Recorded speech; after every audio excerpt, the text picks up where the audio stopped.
আজকের রেসিপি হলো মুগের ডাল দিয়ে সিমের বিচি রান্না। প্রথমে তেল দিয়ে দিলাম, তারপর দিলাম পেঁয়াজ, লবঙ্গ, এলাচ, দারচিনি। এটাকে ভালো করে ভেজে নিব। তারপর চিংড়ি মাছ দিয়ে দিলাম, এবার ভালো করে ভেজে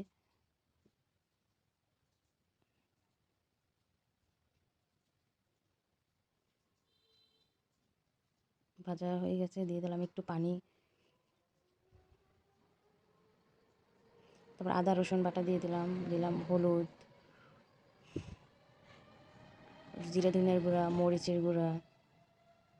এখন ভালো করে কষাবো। দিয়ে দিলাম স্বাদ মতো লবণ।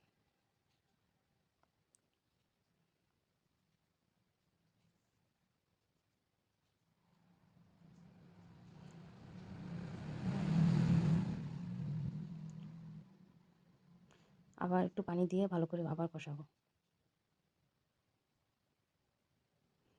কষানো শেষ, দিয়ে দিলাম মুগের ডাল আর সিমের বিচি। এখন এগুলোও ভালো করে কষাবো।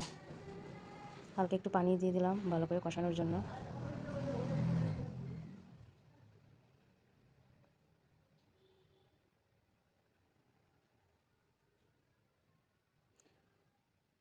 কষানো শেষ, দিয়ে দিলাম পরিমাণ মতো পানি।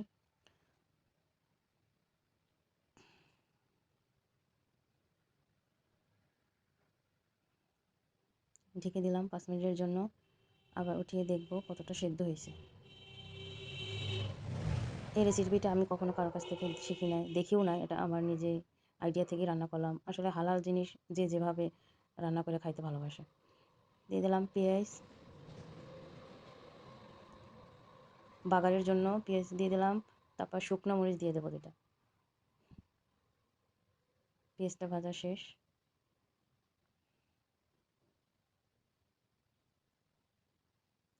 তরকারিতে ঢেলে দিলাম।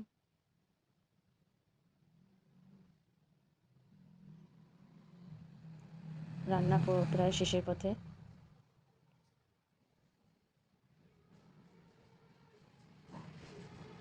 রান্নাটা শেষ, দেখেন উঠিয়ে দেখাতে কতটা ঘন হয়ে গেছে।